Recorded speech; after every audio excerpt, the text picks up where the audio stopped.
Hi, ako po si Master Hans. Kung pag-usapan natin ang mga malas na gamit at appliances. Masyadong malaki appliances sa isang maliit na bahay ay may issue dito. Mga kanswerte, alam nyo ba na hindi lang kulay at direksyon ng bahay ang dapat na inisip natin.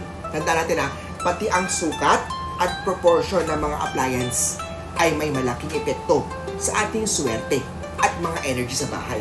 Kung mali ang laki at ayos ng iyong gamit, maaaring hadlangin nito ang daloy ng good fortune sa ating bahay-tahanan. Malasa ang sobrang laking TV, refrigerator o mga audio speaker sa maliit na space. Bakit Dahil ito ay sumasakop ng energy flow at nagdudulot ng imbalance sa chi ng bahay. Sa feng shui, dapat ang laki ng appliances ay proportion sa space upang mapanatili nating maaliwalas at tama ang energy balance natin. Mga sira at hindi na gumagana mga gamit, ang mga lumang TV, mga sirang ref, o mga hindi na gumaganang electric fan na inibak natin ay nagsimbolo ng stock na energy at mga kamalasan. Sa feng shui, ang sirang gamit ay nagpapahiwatig ng stagnation at kawalan ng usad sa buhay. Kaya mas mabuti ang pag-ibenta na ito, ipamigay na o itapon na.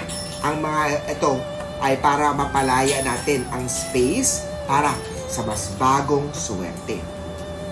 Alam niyo ba ang sobrang daming electronic gadgets sa isang bedroom ay hindi maayos, di maganda energy niya. Ang mga gadget kasi tulad ng computer, ng TV, malalaking speaker, sa kwarto ay nagdadala ng restless na energy. Kung gusto mo magkaroon ng good health at mas maayos na tulog, bawasan ang mga electronics sa sleeping area sa pagtulog. Pag-usapan naman natin ang mga swerteng pag-ayos ng mga appliances. Alam niyo ba ang tamang sukat ng appliance para sa bahay? Para mas ma-enhance natin na proportionate ang gamit sa space. Una-una, kung maliit ang bahay, piliin ang sleek at space-saving na appliances para hindi maging sagabal sa daloy ng energy. Mas maganda ang well-organized na setup para sa positive energy flow. Itapon na o i-donate na ang hindi na ginagamit o gumaganang mga appliances. Ang pagpapalaya ng space ay nagbibigay ng bagong opportunities sa buhay natin.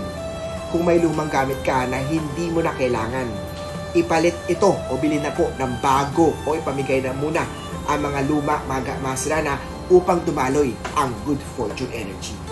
Ilagay sa tamang direksyon ang malaking appliances. Ang malaking mga TV ay dapat nakapwesto sa north or sa south na wall o pader upang mapanatili ang balance energy. Ang mga refrigerator naman ay dapat nakaharap sa direksyon ng southeast para sa prosperity energy. Meron tayong mga audio speakers.